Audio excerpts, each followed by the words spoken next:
আমি স্বপন দেবনাথ, আমার বাড়ি উত্তর মহেশপুর 4 নম্বর ওয়ার্ড। আমি পেশা টেলারিং কাজ করি। টেলারিং কাজ করে আমি পরিবার নিয়ে চলি। বিগত বহুত বছর আগের থেকে আমি এখানে বসবাস করি।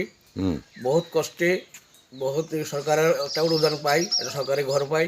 ওই ঘরটা বহুত কষ্টে, সরকারি টাকা প্লাস নিজের টাকা পয়সা আর বয়স অনেক জিনিস টিনিস সব কিছু বেচা মেয়ের লেগে যে টাকা আসলো ওই সহ খরচা করিয়া একটা ঘর করি কষ্ট মষ্টে।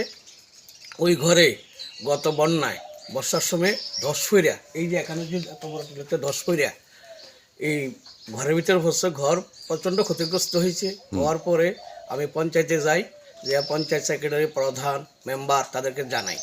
জানানোর কয়েকবার যাওয়ার পরে বন্যা শেষ হয়ে যাওয়ার পরে তারা আইছে এবং আমি বিডিওর কাছেও জানাইছি। জানানোর পরে তখন বিডিও তাদেরকে নির্দেশ করছে যারা সরকারি ঘর নষ্ট হয়েছে তাদেরকে তাড়াতাড়ি জিওট্যাগ করে আনতে। তখন তারা আইসে আইয়া সেক্রেটারি সহ জিওট্যাগ করে নিয়েছে।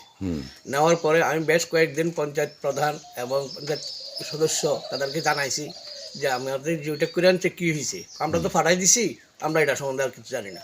তারপরে বললাম যে আপনার বিডিওর সঙ্গে কথা বলে দেখেন না কি হয়। আমি তো খুব ওয়ালটা নষ্ট হইতে আছে, ওয়াল প্রায় ড্যামেজের মধ্যে যাচ্ছে গেছে। এই এত কিছু করার পরও তারা যাচ্ছি দেখছি। তারপরে গত কিছু 1 মাস 1.5 মাস আগে আমাদের যে পঞ্চায়েত সমিতি প্লাস মণ্ডলের সাধারণ সম্পাদক ওনাকে জানাইছি। ওনাকে জানানোর পরে ওনার কইতাছে আমি তোর নাম দেখছি, তোর নামে আছে, তো কী হয়েছে? আমি আপনার এগুলো দেখে দেন। আর ওয়ালের উপরে প্রায় 6 ফুট হাইট করিয়া উপরে দিয়া ওয়াল নষ্ট হয়ে গেছে। তো এত কিছু করার পরও তুই দিব দিচ্ছি। এর আগে শুনলাম কিছুদিন আগে নাকি 1000 টাকা যারা যারা ক্ষতিগ্রস্ত হয়েছে তারা পাইছে, কিন্তু আমি এই টাকাটাও পাইছি না। তখন ওনারে আমি জানাইছিলাম, আমাদের মণ্ডলের সাধারণ সম্পাদক রতন দেবনাথ, তেনারে জানাইছিলাম। তিনি এখন বর্তমানে পঞ্চায়েত সমিতির সদস্য। তাই বলছিল যে হ্যাঁ ওনাকে তো পাইছে, কিন্তু পাইসারটা আমি না, আমি এখনও পাইছি না। আচ্ছা দেখতে হইব, দেখতে হইব গিয়ে রয়েছে। কালকে রাত্রে একজন দেখি যা ঘরের সাদা দাগ ফিরিয়া ইয়ে গেছে কাজের 2 দিন ধরে। তখন আমি কিছুদিন রাজমিস্ত্রি জিজ্ঞেস করছে, রাজমিস্ত্রি করছে যখন ঠিক করতে প্রচুর টাকা যাইব, মাটি সরাইতে হইব, ওয়ালের প্লাস্টার ভেঙে এটা আবার নতুন করে প্লাস্টার করতে হইব। তো এই কাজগুলি করার মতো টাকা আমার কাছে নাই। এখন সরকার, আমরা শুনতেছি যে সরকার বিভিন্ন ক্ষতিগ্রস্ত দিতে আছে, মানুষ পাইতে আছে।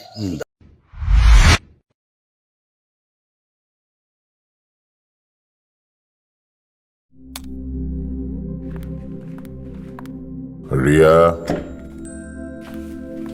ডাকছিলে বাবা? কতদিনের রিলেশন? বছর 5 হবে।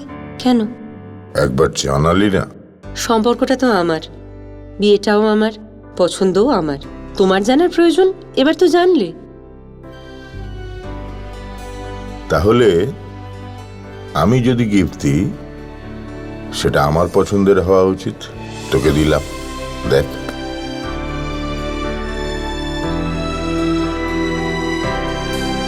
বাবা, 7 দিন ধরে অরিজিতের প্রোফাইল অবজার্ভ করছি।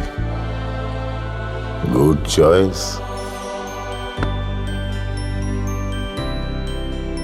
তোমারও। রাধাকৃষ্ণ জুয়েলারি, ভালো লাগায় ভালোবাসায়।